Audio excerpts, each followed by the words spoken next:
ঘর পরিষ্কার করা হয়ে গিয়েছে, ভালো করে গুছিয়েও নিয়েছি সব কিছু। তারপর লাঞ্চ করে আমিও স্নান করে নিয়েছি।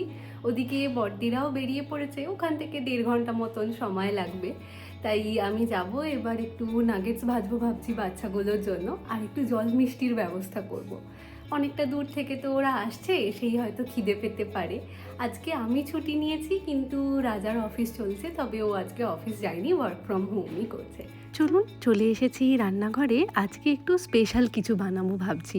প্রথমে ভেবেছিলাম নাগেটস ভাজবো, কিন্তু ভাবলাম যে নাগেটস ছাড়াও আরও একটু কিছু বানানো যাক। তো আজকে আমি এগ পাফ বানাবো। এটা আমরা ব্যাঙ্গালোরে খেয়েছিলাম। ব্যাঙ্গালোরে তো প্রচুর বেকারির দোকান। এখানে যেমন রাস্তার মোড়ে মোড়ে চায়ের দোকান থাকে, ওখানে তেমন রাস্তার মোড়ে মোড়ে বেকারির দোকান পাওয়া যায়। আর প্রত্যেকটা বেকারির দোকানে এই এগ পাফটা খুব কমন, জানেন। কিন্তু এখানে আসবার পর সেটা দেখিনি। হতে পারে কোনো রেস্টুরেন্টে হয়তো পাওয়া যায়, কিন্তু রাস্তার ধারে যে ফাস্টফুডের দোকানগুলো রয়েছে সেখানে এটা কখনো দেখিনি। রাজার এই এগ পাফ ভীষণ পছন্দের একটা খাবার। ও যখনই ব্যাঙ্গালোরে থাকতো আর অফিস থেকে যখন ফিরতো, তখন প্রত্যেক দিনই এই এগ পাফ খেত। সেই গল্পও অনেকবার শুনেছি। তো ভাবলাম আজকে একটু সকলের জন্যই বানিয়ে ফেলা যাক। আমি এখানে সবার প্রথমে এগ পাফের যে প্যাটি ডোটা সেটাকেই রেডি করছি। কেনা প্যাটি পাওয়া যায়, কিন্তু আমি না পেলাম না, জানেন। তাই ভাবলাম বাড়িতেই পুরোটা করা যাক। তার জন্য আমি এখানে ময়দাকে ফার্স্টে মেখে কিছুক্ষণের জন্য রেস্ট করতে রেখে দিয়েছিলাম। এবার আমি সেখান থেকেই দুটো বড় বড় আকারের লেচি কেটে নিয়ে রুটির আকারে বেলে নেব।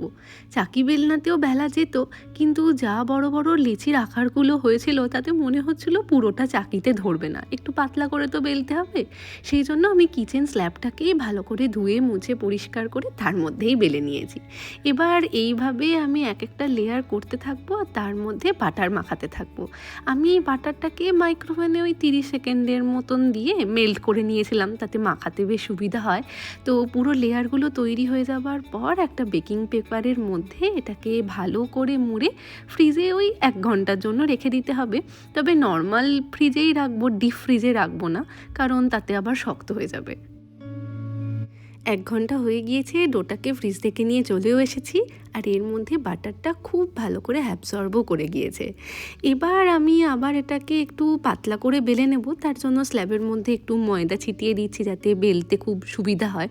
তারপর আবার ওই সেম প্রসেস, আমি এক একটা করে লেয়ার তৈরি করতে থাকবো, আর প্রত্যেকটা লেয়ারে আমি বাটারকে ব্রাশ করে দেবো। এটাকে তৈরি করছি, আর জানেন আমার বারবার ওই লাচ্ছা পরোটার কথা মনে পড়ে যাচ্ছে। আমাদের লাচ্ছা পরোটা তৈরি করবার সময় তো প্রত্যেকটা লেয়ারে একটু ঘি কিংবা তেল মাখিয়ে দিতে হয়, যাতে আরও বেশি খাস্তা আর কুড়মুড়ে হয়। কিন্তু ওখানে রেস্ট করতে অত বেশিক্ষণ লাগে না, এখানে আবার রেস্টিং টাইমটা একটু বেশি। অনেকেই বলেন যে এই প্যাটি তৈরি করতে গেলে কতটা খাস্তা বা কুড়মুড়ে হবে সেটা নির্ভর করে এই প্যাটি ডোটার উপরে। আমি তো এর আগে কখনো বানাইনি, জানেন। এটাই আমার প্রথমবার, আর প্রথমবারেই আমি বানাচ্ছি এগ পাফ। দেখা যাক কেমন হয়। ব্যাস, দ্বিতীয়বারের জন্য আমি ডোটাকে প্রিপেয়ার করে নিয়েছি। ওটাকে আমি 0.5 ঘন্টার জন্য ফ্রিজে রেখে দেবো।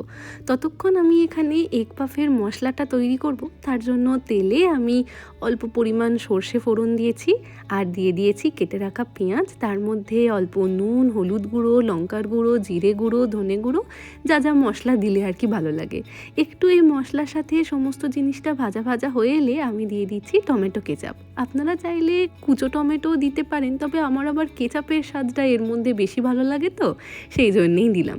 আর সবার শেষে একটু রসুন আর আদা বাটা দিয়ে ভালো করে মশলাটা কষিয়ে নেব, যতক্ষণ না তেল ছেড়ে দেয়। মশলাটা তৈরি করবার সময় শুরুতেই সর্ষে ফোড়নের সাথে একটু কারি পাতাও দিতে হতো, তবে আমার কাছে তো আজকে কারি পাতা নেই, সেই জন্য দিইনি। আপনাদের কাছে থাকলে অবশ্যই দেবেন, তাতে স্বাদটা আরও বেশি ভালো হয়।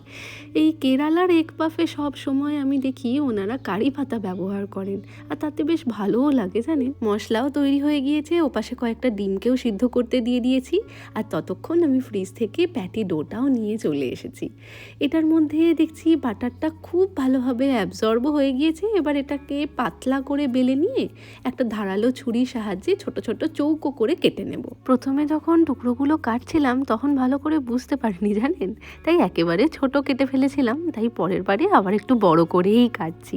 আর যখন এই চৌকো টুকরোগুলোকে কাটছিলাম দিচ্ছিলাম তখনই ভিতর থেকে আমি একটু লেয়ারগুলোও দেখতে পাচ্ছি, জানেন, যে একেবারে ওগুলো সেপারেট হয়েই আছে। যেগুলোকে ছোট টুকরো কেটে ফেলেছি ওগুলোকে আবার পুর ভরবার সময় আরও একবার বেলে নেব, তাতে লেয়ারটা আর একটু পাতলাও হয়ে যাবে। এবার আমি এগ পাফগুলো বানাতে শুরু করে দিয়েছি। তো তার জন্য প্রথমে আমি মশলাটাকে একদম সবার নিচে দেব, তার উপরে একটা ডিমকে এরকম উল্টো করে দেব। ডিমগুলোকে আমি এখানে দুটো টুকরো করে কেটে নিয়েছি, কারণ এগ পাফে হাফ ডিমই যায়। আর যখন এই মশলাটা দেওয়ার পর মুড়বো তখন অনেকটা ওই সিঙ্গারার আকারে মুড়তে হবে, তবে ধারে কোনো জল বা তেলের ব্যবহার করতে হবে না, কারণ অলরেডি তো এর মধ্যে বাটার দেওয়াই আছে। তাই লেয়ারগুলো আমি দেখি খুব সুন্দরভাবে একে অপরের সাথে আটকে যাচ্ছে। তবে আমি এখানে একটা জিনিস ভুল করেছিলাম, আমি লেয়ারগুলোকে খুব বেশিই চেপে দিয়েছিলাম, যেটা করার দরকার নেই। যেরকম হালকাভাবে মোড়া হচ্ছে সেরকমভাবে থাকলে দেখি পাফগুলো আরও বেশি ফোলে। প্রথমবার করছি তো, তাই প্রথমবার একটু ভুল ত্রুটি হয়েছে, পরের বার নিশ্চয়ই এগুলো ঠিক হয়ে যাবে বলুন। তো এবার আমি এগুলোকে এয়ার ফ্রায়ারের মধ্যে দিচ্ছি। তার জন্য আমি একটা বেকিং পেপারের মধ্যে অল্প পরিমাণ তেল ব্রাশ করে সমস্ত এগ পাফগুলোকে এর মধ্যে দিয়ে ওপর থেকে আমি একটু এগ ব্রাশ করে দিচ্ছি, মানে ডিমকে ভালো করে ফেটিয়ে যে লিকুইডটা হয় সেটাকেই আমি ব্রাশ করে দেব। আর এয়ার ফ্রায়ারে আমি এটাকে ওই 10 মিনিটের জন্য 160 ডিগ্রি টেম্পারেচারে রেখেছিলাম। 10 মিনিট হয়েও গিয়েছে, এগ পাফের একটা দিক ভালোভাবে হয়ে গেছে, কিন্তু অপর দিকগুলো একটু কাঁচা কাঁচা আছে। তো এটাকে আবার 5 মিনিটের জন্য আমি রেখে দেবো। তাহলেই আমাদের আজকে স্পেশাল স্ন্যাক্স এগ পাফ একেবারে তৈরি। বর্দি মানিকদা তো প্রথমবার আসছে আমাদের ফ্ল্যাটে, তাই ভাবলাম ওদের জন্য স্পেশাল কিছুই বানাই। আপনারা যদি বাড়িতে এটা ট্রাই করেন তাহলে কিন্তু অবশ্যই আমাকে জানাবেন আপনাদের কীরকম লাগলো। আসো, ওয়েলকাম। দাও দাও আমাকে ব্যাগটা দাও, আমাকে দাও। বর্দি কোথায়? রাজার কল চলছে। মিহা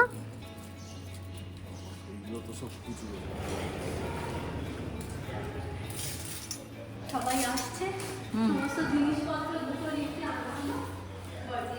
ওয়েলকাম ওয়েলকাম মেহু ওয়েলকাম। আমি ঢুকিয়ে নিচ্ছি, তুমি আসো। হ্যাঁ পারবো, তুমি আসো। ওটা তো নেক্সট টাইমের জন্য রাখা থাকলো। হ্যাঁ টার্গেট। দেখো, হ্যাঁ আমি ঢুকিয়ে দেবো বর্দি। কেন?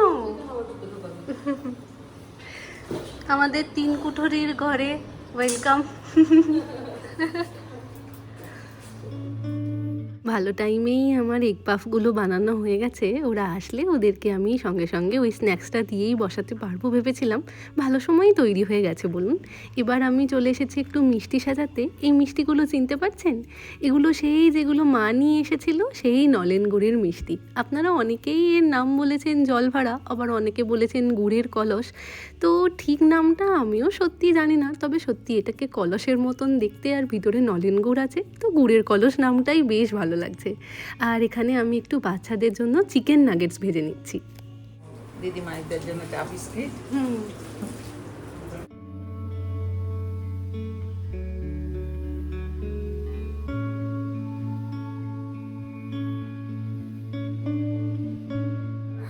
মেহার আমাকে নিয়ে তুতাই আর আমি যাচ্ছি এই যে নিচে আমাদের যে পার্কটা আছে এইখানে। একটু ওরাও খেলবে, ওদেরও ভালো লাগবে। চলো, ওখানে স্প্রিং আছে। আসো এদিক দিয়ে, চলো এসো।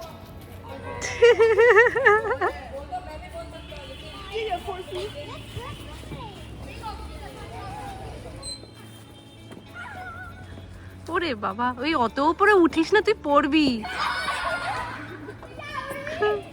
ও মনে হয় দোলনা নিয়েই উঠে পড়বে তোর কাছে রে।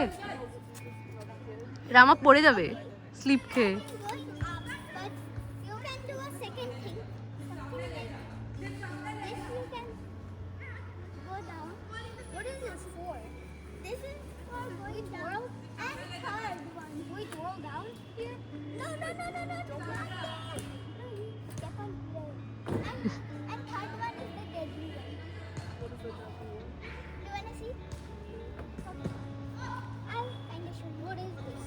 ওরে বাপরে, ওটা মোটেও করতে যাস না, ওইটা মোটেও করতে যাস না। পারবে? ও তো দাঁড়িয়ে দাঁড়িয়ে নেমে পড়ছে, পড়ে যাস না যেন। হ্যাঁ, আস্তে আস্তে দেখে দেখে নামো। কোথায় গেলি? ওরে বাবা, ও আবার কিসে চড়ে ফেলেছে দেখ। বাচ্চারা ঘরে বসে একটু বোর হচ্ছিল, সেই জন্যই ওদেরকে আমি আর তুতাই পার্কে নিয়ে এসেছিলাম। আর তুতাই তো খুব প্রাণচঞ্চল মেয়ে, ওই ঘুরে ঘুরে দেখাচ্ছে কোনটাতে কি করতে হবে। তবে এখন একটু সন্ধে হয়ে আসছে, আর মাঠে থাকা যাবে না, ধীরে ধীরে মশার উপদ্রবও বাড়ছে। এবার রুমে চলে যাব। বর্দি, রাত্রিরে কি খাবে বলো, কি বানাবো? আমি তো রাতে কিছু খাই না। তাও একটু কিছু খাও। না, আমি আর রাতে কিছু খাবো না। ভালো লাগছে না শরীর? এতদিন ধরে সমানে প্রগ্রেসিভ হয়েছে তো, যেই রেগুলারের খাওয়া দাওয়া এসেছি, শরীরটা যেন মনে হচ্ছে অল্প একটু খেলে কি ক্লান্ত লাগছে। আর এত জার্নি, কতদিন ধরে এত রাত জাগাও গেছে, একটু ভালো করে ঘুমা। ওইখানে ভালো ঘুমও হচ্ছিল না। আর এত মশা হয়েছে আলি শহরে, ওই বাবারই। হ্যাঁ, এখানে কিন্তু এটা ভালো রে, মশা নেই না। আলি শহরে আমাদের বাড়িটাতে তো প্রচুর বাগান তো, আর এই জন্য মশাও প্রচন্ড প্রচন্ড। অল আউট তো যেন ওদের বন্ধু, পাত্তাই দেয় না জানিস। তাও একটা রুটি খাও অন্তত। না, আমি আর রাতে কিছু খাবো না, প্রচন্ড পেটটা ভার। একটু জল খাবো। মেহা, রাতে কি খাবে তোমরা? রাতে কি খাবে? মামনি জিজ্ঞাসা করছে রাতে কি খাবে। রুটি খাবে? চিকেন খাবে? চিকেন খাবে? একটু চিকেন বানাবো। ওরা তো অনেকদিন চিকেন খাইনি, একটু চিকেন বানাই। হ্যাঁ, সেটা ভালো হবে জানিস। হ্যাঁ, অনেকদিন তো চিকেন খাই। মামনিরও হাই উঠছে, মামনিও ক্লান্ত। 2-4 দিন এখন খাওয়া দাওয়ার দরকার নেই, 2-4 দিন এখন তোর কাছে আসলে বড়দিদের এখন জেট ল্যাগ চলছে তো, সেই জন্য খুব ভোরে ওই 3টে নাগাদ ঘুম ভেঙে যায়। আর দুপুরবেলাটা ওরা ঘুমায় না, যাতে রাত্রিবেলা ঘুমটা হয়। তো সেই জন্য সন্ধেবেলা 8টা সাড়ে 8টা নাগাদ থেকেই ওদের খুব ঘুম আসতে শুরু করে জানেন। কিন্তু ওদিকে মানিকদার তো রাত্রিবেলায় অফিস শুরু হয়, কারণ ওদিকে তো তখন দিনের বেলা। সেই জন্য মানিকদাকে আবার সারা রাত জেগে কল নিতে হয়। তাই মানিকদা আর বাচ্চাগুলোর জন্য আজকের রাতে গরম গরম চিকেন কষা আর রুটি, এটাই মেনু। চলুন, এদিকে চিকেন কষা তৈরি, আর ওদিকে বড়দিও ঘুমিয়ে পড়েছে। আর বড়দিকে ডাকবো না, বাচ্চাগুলোকে খেতে দিয়ে দেবো। আজকের ভিডিওটা তাহলে এখানেই শেষ করছি। আজ তাহলে আসি, আবার আসবো নতুন একটা ভিডিও নিয়ে। ততক্ষণ সকলে সুস্থ থাকবেন, সচেতন থাকবেন, আর সকলের খেয়াল রাখবেন।